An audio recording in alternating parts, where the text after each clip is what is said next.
Protests continue in Myanmar following the February 1st military coup. On Wednesday, President Joe Biden announced he is imposing new sanctions on the country's military leaders, their business interests, and family members.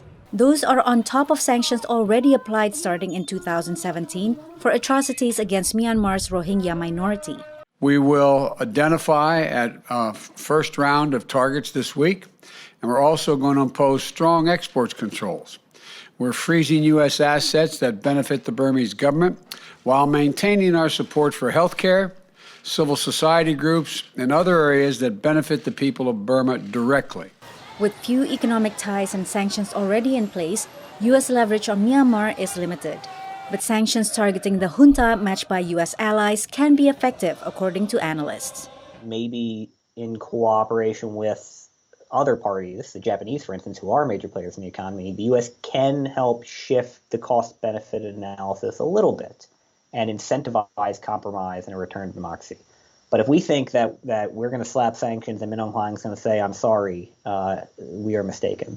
Washington is working with regional allies, including Japan, India, and the Association of Southeast Asian Nations, or ASEAN, who have signaled their support for U.S. outreach to Myanmar. Continue engagement, prevention of isolation of Myanmar, and to have U.S. Play a constructive role in trying to reach this broad consensus. The Myanmar coup followed accusations of democratic backsliding in the region, including in Brunei, Vietnam, Laos, Cambodia, and the Philippines.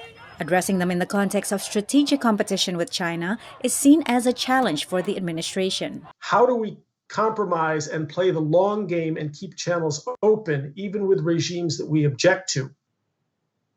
How can we do that and back off of an absolute declaration of principles in order to compete with China while still claiming that the grounds of our competition with China is in some way ideological?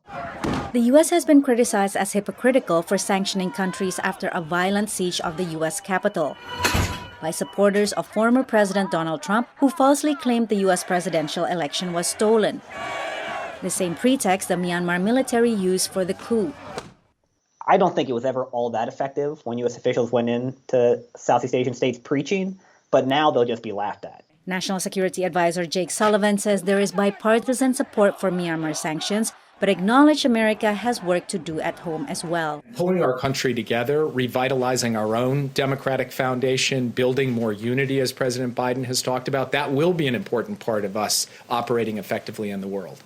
Analysts say some allies may question U.S. resolve in the region, given Washington's foreign policy shifts with each new administration. Patsy Widakuswara, VOA News.